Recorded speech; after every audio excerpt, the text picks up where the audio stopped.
The rain was coming down in sheets the day I found out. Not a gentle, cleansing rain, but a furious, angry downpour that mirrored the storm brewing inside me. I'm Caspian, and until that day I thought I had it all.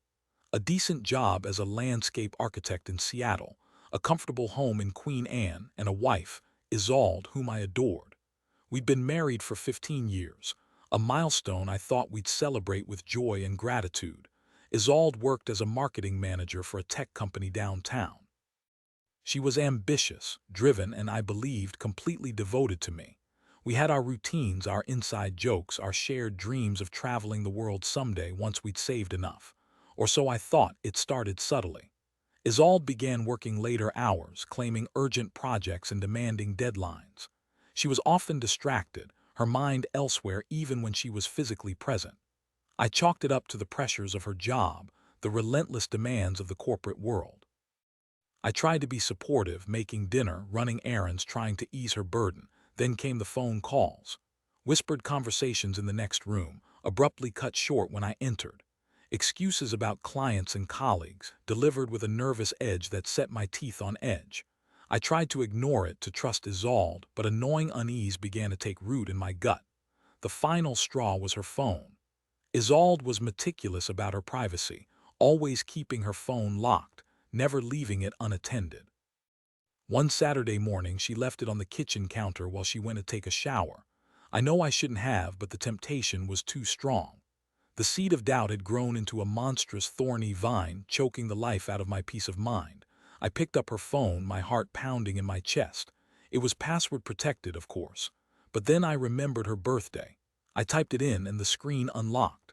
I felt a surge of guilt, quickly followed by a cold, sickening dread. I went straight to her messages. There it was, a long thread with someone named Finley, Project Titan lead. The messages started innocently enough, work-related banter and project updates. But as I scrolled further down, the tone shifted. Flirtatious comments, suggestive emojis, declarations of longing. My blood ran cold. "I can't stop thinking about you," Finley wrote. "This project is torture, being so close but not being able to touch you," Isolde's response. "I feel the same way. It's so hard to pretend, to act like this is just business." My hands were shaking so badly I could barely hold the phone. I scrolled further, my eyes scanning the screen, searching for some explanation, some way to make this not real. But there was no escape. The messages grew increasingly explicit, detailing secret meetings, stolen kisses, and promises of a future together. I read one message that hit me like a physical blow. "I love you, Isolde. I want to leave Caspian and be with you forever." Isolde's reply: "I love you too, Finley. I just need time. Caspian is a good man, but he doesn't understand me like you do. I'll find a way."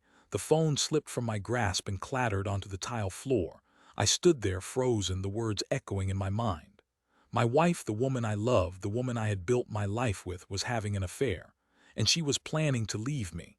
The shower stopped running. I heard Isolde humming as she got dressed. I knew I had to confront her, but I didn't know what to say.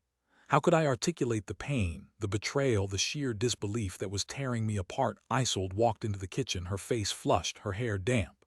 She smiled when she saw me, a smile that now felt like a cruel mockery. "Morning, love," she said, reaching for a coffee mug. "Sleep okay?" I stared at her, unable to speak. My throat was tight, my chest aching.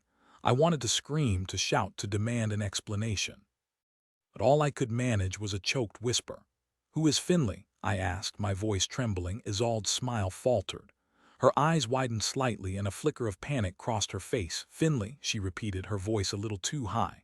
"He's just a colleague. We're working on Project Titan together." I picked up her phone from the floor and held it out to her, the message thread still open on the screen. "Isolde," I said, my voice shaking with suppressed rage. "Don't lie to me." I read the messages, her face crumpled. The color drained from her cheeks and she sank into a chair, her body trembling. "Caspian," she stammered, her voice barely audible. "It's not what you think." "Then what is it?" I demanded, my voice rising. "Tell me, Isolde, tell me the truth." She burst into tears, her body racked with sobs. "It just happened," she cried. "I didn't mean for it to happen, it just happened." "What just happened?" I roared. "You just happened to fall in love with another man. You just happened to plan to leave me." "Is that what you're trying to say?" She didn't answer. She just sat there sobbing, her face buried in her hands. I felt a surge of anger so intense it nearly choked me. 15 years. 15 years of loyalty, of love, of commitment. And she had thrown it all away for a cheap, meaningless affair. "Get out," I said, my voice cold and hard. "Get out of my house." She looked up at me, her eyes red and swollen. "Caspian, please," she begged. "Don't do this. We can work through this, I promise." "There is nothing to work through," I said, my voice unwavering. "You betrayed me, Isolde. You broke my heart. I don't want to see you again." She pleaded, she begged, she promised to end the affair, to do anything to save our marriage. But I was done. The trust was gone, shattered into a million pieces. I couldn't forgive her. I wouldn't forgive her. I watched her pack her bags, her tears streaming down her face. I felt nothing. No sadness, no pity, no remorse. Just a cold, empty void where my heart used to be. She left that day, disappearing into the rain-soaked streets of Seattle. I stood at the window watching her go, feeling like a part of me had died with her. The following weeks were a blur. I went through the motions of my job, barely able to focus. I ate, slept, and existed in a state of numb disbelief. I told a few close friends what had happened, and they offered their support, their sympathy, their outrage on my behalf. But nothing could fill the emptiness inside me. The pain was constant, a dull ache that never seemed to fade. Then came the divorce proceedings. Lawyers, paperwork, and endless negotiations. Isolde wanted half of everything, of course. She claimed she was entitled to it after 15 years of marriage. I didn't argue. I just wanted it to be over. I signed the papers, gave her what she wanted, and walked away. After the divorce was finalized, I decided I needed a change. I couldn't stay in Seattle, surrounded by memories of Isolde. I sold the house in Queen Anne and packed my belongings. I decided to move to Savannah, Georgia, a city I had always dreamed of visiting. I needed sunshine, warmth, and a fresh start. I found a small apartment in the historic district, a charming little place with a balcony overlooking a cobblestone street.